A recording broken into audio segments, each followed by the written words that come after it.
Morning, guys and gals. It's me, George, the Shade Tree Fix-It Man.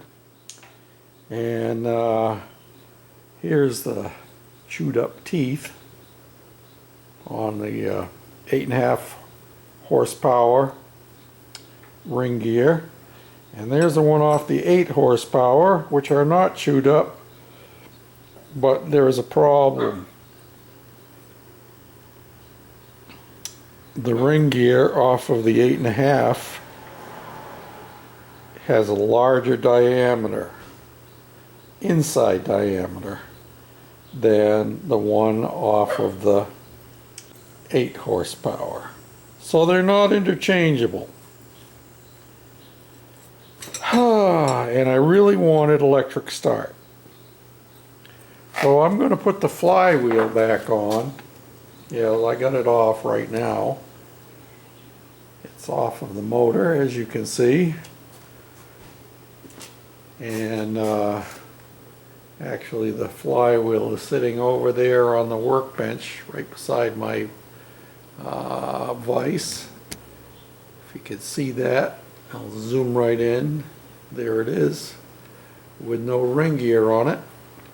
I'm going to put it back on and put the pull start back on this, and we're pulling this motor off. And I think while I have this apart, I'm also going to take the alternator out of this one.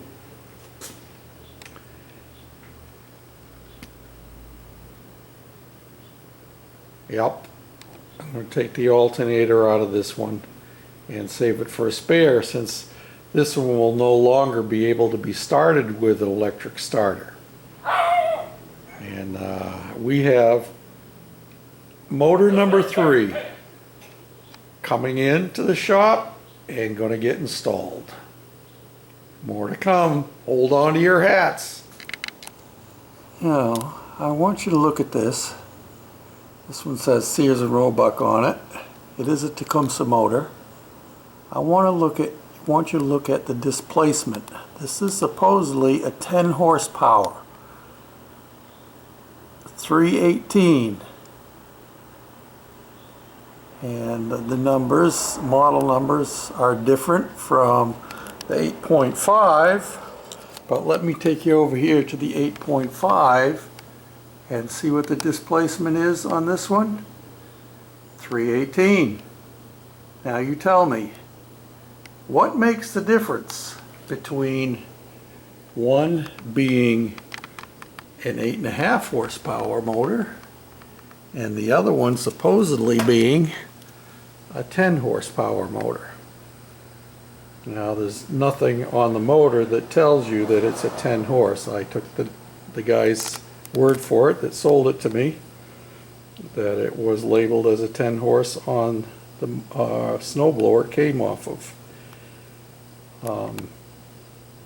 So this is our replacement motor. Let's see what happens. Well, we have a step in the right direction. The teeth on the flywheel are good, and we don't have a broken boss on the motor for the starter motor mount. One more step ahead. Or are we just catching up? Boy, I don't know. That doesn't seem like a very snug fit into that flywheel. I'm going to try it once, but worst comes to worst, I'll take the starter back off and I'll do a little grinding on the boss where it bolts onto the motor. Well, you can see there on the teeth on the starter that even when it was on the 8 horsepower, which this is specifically for, it was barely catching the teeth on the flywheel. Maybe that's all it's supposed to be, but that sure don't look like much depth to me. We'll give it a try, see what happens. The fellow I bought this motor from said he had drained the gas, and from looking in here I would say he was right. That's very, very little dirt in there. A little wipe and we'll be good to go. Things are looking better, right one step after another. Okay, guys and gals, I've swapped all the parts around and made a couple of minor changes. and I'm ready to give it a start. This motor, you saw the carburetor was dry, so I'm going to give it a shot of ether, get it going. I've turned the gas on. I don't, no, there's nothing down in the float bowl yet that I can tell.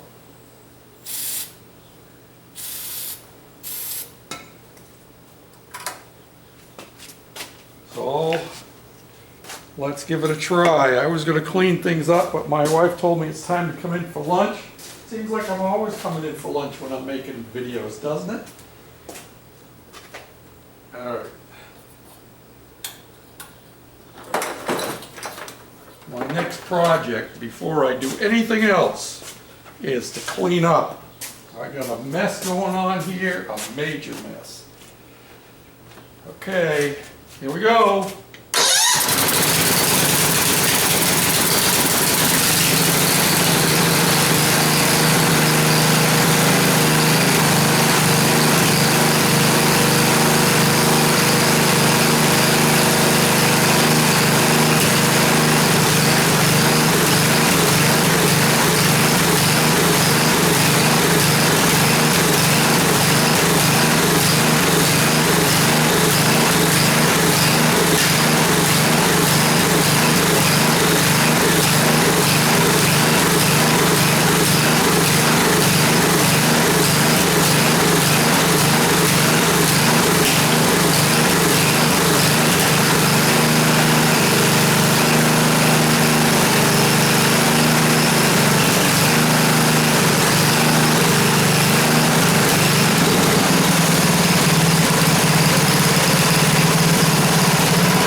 Happy with that. And we got a brand new carburetor coming. Go right on there anyway. So I'll be able to take this carburetor and put it on the old 8.5 motor. Yeah, I have the rubber motor mount underneath the motor. Let me shut this puppy down.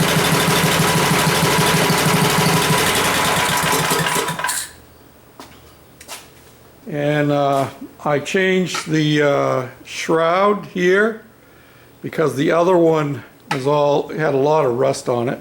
So this one's in much better condition. Of course, that means that I have the numbers on the shroud are what goes with the motor.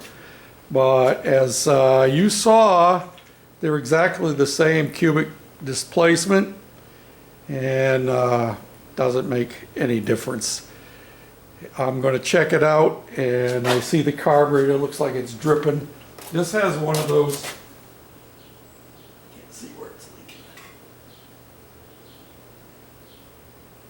We shut the gas off. See that will get taken care of with the new carburetor too. But this one runs good. A little bit of work on it. This one would be a fine and dandy one. But yeah, I'm happy with that. It was not without some pain and suffering that I went and got this motor last night. My son went with me. We drove approximately an hour and 15 minutes, between an hour and 15 minutes and an hour and a half away to get this. It's supposedly a 10-horse motor. It had not been run in quite a while.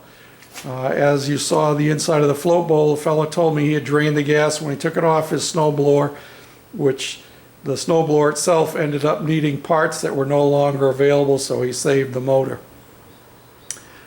I paid $60 for this one. I paid $50 for the 8.25, 8.5 horsepower. This one's a vast improvement. The starter works great. Doesn't seem to be any issue with the fact that it, you know, doesn't go into the flywheel as much as I'd like to, but hey, all it takes is a click to start it. That makes me happy. So, now that I have the motor running, I can get on with the next projects at hand. I'm going to have to set up some kind of pulley system. I'm working on that in my brain. And I'm going to work on the brakes. And yeah, onward and upward. At least we're moving ahead and not taking 3 steps back. Oh, I told you it was an experience, not without pain last night.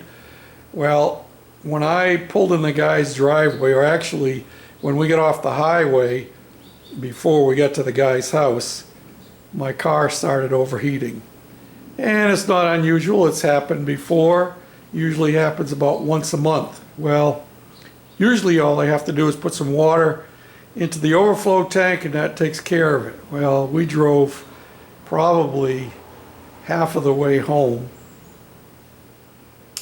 with it running at hot, sometimes with a light on with it pegged, and sometimes not. We stopped 3 times to let it cool down, and the first 2 times I just added water into the overflow tank.